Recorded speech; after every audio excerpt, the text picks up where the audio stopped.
이 세균은 어떤 특징이 있을까? 녹색 색소를 내기 때문에 녹농균이라고 불리고 있습니다. 그래서 이런 녹농균은 흐르는 물보다는 정체돼 있고 따뜻한 물에 많이 기생을 하기 때문에요. 목욕탕 물이라든지 수영장 물 같은 것이도 생길 수가 있습니다. 이런 녹농균이 문제가 되는 것은 항생제에 내성이 생겨가지고 잘 치료에 반응하지 않는다는 것이 문제가 됩니다. 그래서 이런 녹농균에 감염이 생기면 이런 웨이도염뿐만 아니라 폐렴이나 기관지염, 치주염 등의 심각한 합병증이 생길 수가 있습니다. 그러니까 30도 이상의 고온, 수영장처럼 소독된 물에 내성을 보여 활발하게 번식하는 녹농균 때문에 웨이도염을 가장 주의해야 할 계절은 바로 여름. 요즘이군요, 요즘. 실제로 건강보험심사평가원의 조사 결과 8월의 웨이도염은 2월보다 2배 정도 높은 발생률을 보였다. 웨이도염의 또 다른 특징은 증상이 빠르게 진행된다는 것. 따라서 감염된 지 하루나 이틀이 지나면 가려워지고 증상이 나타난 지 3일쯤 되면 통증과 함께 고름이 나오는 게 보통이다. 여기서 더 진행되면 귀가 먹먹하거나 잘 안 들리고 붓기가 심해지기도 하며 돌려보셨을 거예요, 어린 시절. 또한 콧물이 흐르거나 웨이도에 인접해 있는 턱 관절에 문제가 생겨 입을 벌리기 힘든 경우도 있다. 심해지면 저렇게 되는 거죠. 물론 이런 경우 병원을 찾아 항생제와 소염 진통제로 쉽게 치료가 가능하다. 빨리 가야 될 텐데. 하지만 이 증상을 가볍게 여기고 방치하게 되면 무서운 결과를 낳게 되는데 대표적인 증상이 바로 뇌수막염. 뇌에 나타난 염증이 귀 속으로 번져가게 되면 이것이 골수와 두개저부 쪽까지 침범하게 되는데 이때 뇌와 척수를 싸고 있는 막인 뇌막에 염증이 생기게 된다. 이것이 바로 구역, 구토, 경련, 혼수 등이 주요 증상이며 사망률이 무려 10%에 이르는 세균성 뇌수막염이다. 방금 무섭습니다. 그렇다면 그 밖에도 어떤 합병증이 있을까? 뇌막염이 생기면 뇌에서 나오는 뇌신경에 모두 다 염증이 생길 수가 있습니다. 그래서 뇌신경의 일종인 그 안구 쪽으로 가게 되면은 시력장애라든지 안구 운동 장애가 생길 수 있고 귀 안으로 가게 되면 어지럼증이나 청력장애가 생길 수 있고 그 위에 심부 쪽으로 신경에 문제가 생기게 되면은 삼킴장애라든지 호흡곤란증의 증상들이 여러 가지 증상들이 생길 수가 있게 되겠습니다. 삼킬 때. 이렇게 돌이킬 수 없는 결과를 부를 수도 있는 무서운 질환 웨이도염. 그렇다면 이 질환의 예방법은 무엇일까? 평상시 귀를 너무 자주 후비거나 세게 후비게 되면은 웨이도에 상처가 날 수 있게 되는데 그런 경우에는 물속에 들어가지 말아야 되겠고 그다음에 귀병이 생기게 되면 자가진단, 자가치료하지 마시고 항상 가까운 병원에 가셔서 꼭 진단과 치료를 하셔야 될 것 같습니다. 무심코 방치한 작은 행동 당신을 죽음에 이르게 할 수도 있습니다. 어느 날 갑자기 웨이도염. 좀 이제 감이 왔습니까, 김해철 씨? 예, 왜? 박가도해자입니다. 그렇죠. 박가도해. 귀자들. 여기까지 쉬워요. 도는 말이죠. 길도자입니다. 길도자. 길도자. 그렇죠. 그리고 이제 염자가 좀 말이죠. 어려워요. 예, 불탈염을 씁니다. 상당히 쓰기가 좀 말이죠. 어려워요. 그러니까는 여러분들이 어떻게 쓰죠, 불탈염은? 옥편에서 찾아보시고요. 불탈염은 좋은 책이 있었군요.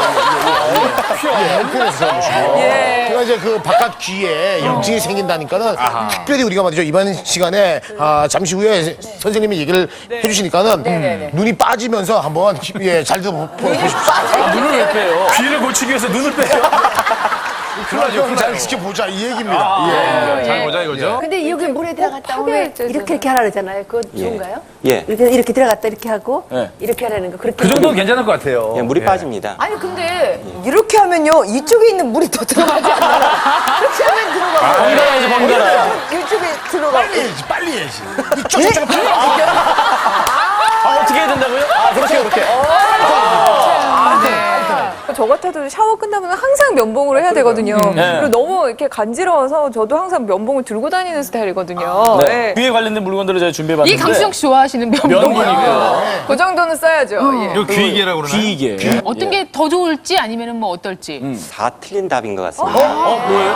다 틀렸다고? 귀이개하고 면봉하고 둘 다 나쁜 역할을 하게 되겠습니다. 의외로 모든 분들이 이제 면봉이 더 안전하다 생각하시는데요. 면봉 자체가 병원에서 쓰는 것이 아니기 때문에 소독이 안 돼 있습니다. 그래서 아무리 그 믿는 도끼에 발등 찍힌다고요. 저것이 안전하다고 생각해가지고 귀를 자꾸 후비게 되면 귀에 상처가 나거나 염증이 생길 수가 있습니다. 그래서 면봉도 자주 후비게 되면 좋지 않습니다. 아니 그럼 여 박사님께서는 안 하세요? 그러면 전혀? 예, 물론 이제 귀지가 안 생기는 사람이 없고 귀에 이물이 안 들어가는 사람이 없기 때문에 귀를 안 후비는 사람은 없는데요.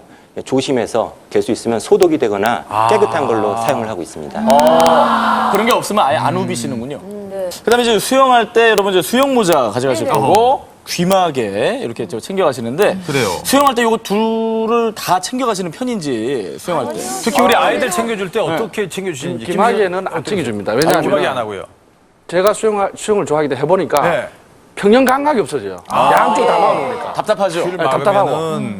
그래서 저는 안 해주고. 수영문 하시고 수영 모자는 쓰고. 수영 모자 안 쓰고. 왜냐면 안 쓰면 못 들어가게 하니까.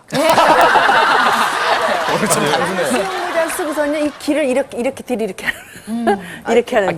길까지 덮어가지고. 수영모로 덮어버리시는군요. 그러니까 기마개 하는 게 좋을 것 같다는 그런 정답을 갖다 물이 귀에 안 들어가. 갑자기 바꾸시네요. 그런데 사실 귀에는 물이 안 들어가지만은 예. 평형 감각이 없어져 아무 데나 가서 들이박는다니까요. 그 중에서는 당연히 그겁니다. 귀마개. 귀마개. 왜냐면요, 여러분들 싱크로즈 더 나이즈 수익. 싱크로즈보다 아이들 수영이요. 너무 물에 너무 오래 있잖아요. 빨리 싱크로 뭐요? 싱크로즈 더 나이즈 수익이라고 근데 있어요. 그거 하시는 분들 귀 막고 코도 막아요. 그거는 그렇죠. 뭡니까? 귀에 물이 전혀 안 들어가게끔 방수 처리하는 거거든요. 이거는 당연히 귀마개가 효과가 있죠. 교수님? 여쭤볼까요? 이번에는 다 맞으신 것 같습니다. 근데 가능한 한 귀마개도 하시고 수영 모자도 하면 이중 잠금 장치가 되기 때문에 가능한 한 두 것을 다 하시는 것이 좋고요. 특히 이 면역계통의 발달이 덜 된 소아나 귀에 염증이 생기거나 상처하는 사람들은 두 개를 다 하는 것이 더 좋습니다. 그럼 둘 중에 얼마 정도 이상하는 걸로 구입하는 게 좋을까요? 그런 것은 없고요. 본인이 껴서 편하고 안전한 것을 끼시는 게 제일 좋습니다. 근데 사실 귀마개는 귀찮으니까 수영무로 그냥 이렇게 쭉 내려서 쓰시는 분들 있잖아요. 귀까지 막으려고. 그건 괜찮은가요? 그거 괜찮습니다. 근데 간혹가다 수영을 하시면 수영 모자가 벗겨지는 수도 있고요. 귀마개만 끼면 또 귀마개도 빠지는 경우가 있기 때문에 제 생각 같아서는 이중 잠금 장치를 하시는 게 좀 더 나을 것 같습니다. 자, 이번에 밥상 받으러 가겠습니다. 성공을 부르는 밥상. 경희대 한방병원장을 지내셨고 전 대통령 한방 주치, 최초의 한방 주치이셨던 분이세요. 대한민국 역사상 최초예요. 예, 그렇죠. 이분이 무엇을 드실까 궁금하지 않습니까? 그래요. 네. 이분이 한방도 중요하지만 말이죠. 이분이 또 한방으로 또 비만 치료를 하신대요. 그렇습니다. 최고시죠. 희소식 아닙니까, 이 소식? 예. 자, 자세히 보시면 그 비법이 나오겠습니다. 자, 예. 위대한 밥상 함께 보시겠습니다. 밥상의 비밀을 풀어주는 위대한 밥상입니다. 하나하나 사회 저명 인사들의 밥상 비밀이 풀어지고 있는데요. 한 가지 아쉬운 건요. 뭐가요? 밥상만 쭉 알아보다 보니까 뱃살이라든지 좀 이거 빼줘야 되는데. 옆구리. 그거 신경 써주시는 분이 없어요. 그러네. 저녁만 나와서 반팔을 못 입잖아요. 왜? 몸이 여기저기 돌출이 많이 됐다고. 저는 이제 비타민 하면서 이제 양의학 쪽은 이제 웬만한 뭐 레지던트 수준으로는 알고 있어요. 여보세요. 이 한방 쪽은 잘 모르겠어요.